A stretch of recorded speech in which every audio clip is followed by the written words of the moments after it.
السلام علیکم اور سیاسی جوڑ تو ٹی وی چینل میں خوش آمدید۔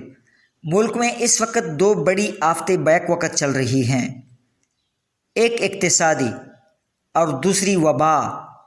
لیکن حیرانی کی بات یہ ہے کہ اقتصادی آفت سے نمٹانے کے لیے ملک میں کوئی فل ٹائم وزیر نہیں ہیں، سارے کچرے ہیں، ناکارہ ہیں، نااہل ہیں۔ پوری کابینہ کا یہی حال ہے کہ کابینہ میں کوئی بھی وزیر کو یہ پتہ نہیں کہ میری ڈیوٹی کیا ہے، میں نے اپنی ڈیوٹی کیسے ادا کرنی ہے، اور میری ڈیوٹی کی SOP ہے کیا اور کس طریقے سے ادا کرنی ہے۔ اور اس وبا سے نمٹانے کے لیے، اس وبا سے نبر آزما ہونے کے لیے کوئی کل وقتی وفاقی وزیر صحت موجود نہیں ہے۔ ایک راشد یاسمین ہے، وہ کسی دوسرے پارٹی کے وزراء سے پوچھتے ہیں، اپوزیشن پارٹی کے وزراء سے پوچھتے ہیں کہ میں نے یہ ڈیوٹی کیسے ادا کرنی ہے۔ عجیب اتفاق ہے، سارے کا سارا نظام غیر منتخب مشیروں اور معاونین خصوصی کے بل پر چلائے جانے کے تک ودو کی جا رہی ہے۔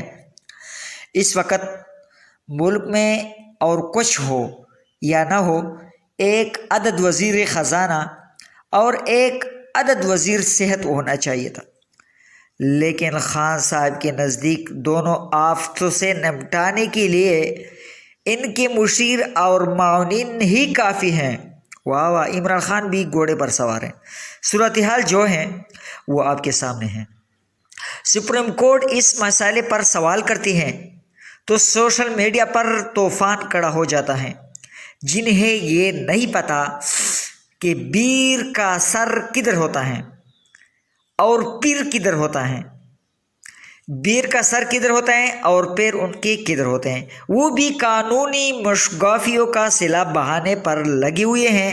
کئی مرتبہ کا دہرایا ہوا جملہ ایک بار پھر عرض کر رہا ہوں کہ سوشل میڈیا کا یہ حال ہے کہ بندر کے ہاتھ میں بندوق آ گئی ہے۔ یہی سوشل میڈیا کا حال ہے۔ پہلا سوال یہ ہے کہ کیا پوری تحریک انصاف کے ارکان اسمبلی میں دو لوگ بھی ایسے نہیں جنہیں صحت اور خزانہ کے وزیر کے عہدے پر فائز کیا جاتا؟ قحط الرجال کا یہ عالم ہے کہ کیا ساری کی ساری لاٹ نالائق اور نااہل ارکان پر مشتمل ہیں؟ اگر ایسا ہے تو سوچنے کا مقام ہے کہ ہماری اسمبلیوں میں کسی قسم کے لوگ منتخب ہو کر آ رہے ہیں۔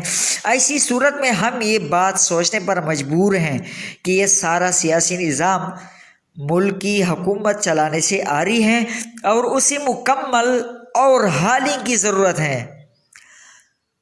اور اگر ایسا نہ ہوا تو پھر دوسرا سوال یہ اٹھتا ہے کہ وزیر اعظم عمران خان صاحب کو اپنے منتخب نمائندوں پر اعتماد اور اعتبار نہیں۔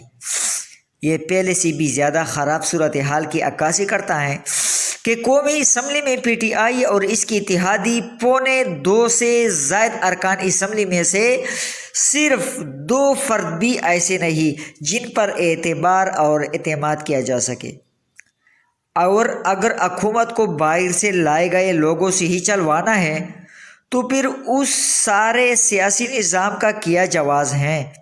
اس سارے انتخابی کڑاک کا کیا فائدہ ہے؟ یہ جو کچھ ہو رہا ہے اس تمام نظام کا ذمہ دار وزیر اعظم عمران خان ہیں۔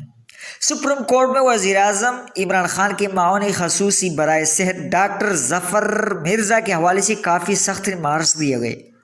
وہ تو شکر ہوا کہ اپنے تحریری فیصلے میں سپریم کورٹ نے ڈاکٹر ظفر مرزا کے بارے میں کوئی حکم جاری نہ کیا، وگرنہ حکومت کے لیے بڑی مشکل پیدا ہو جاتی۔ مگر سپریم کورٹ نے حکومت میں وفاقی وزیر کے عہدے کے مساوی 19-20 عدد غیر منتخب وزیروں معاونین خصوصی کے بارے میں جو سوال اٹھایا وہ بے شک قابل غور ہیں۔ اور اس وقت حکومت میں وفاقی وزراء کی فوج ظفر موج کے علاوہ جتنے بھی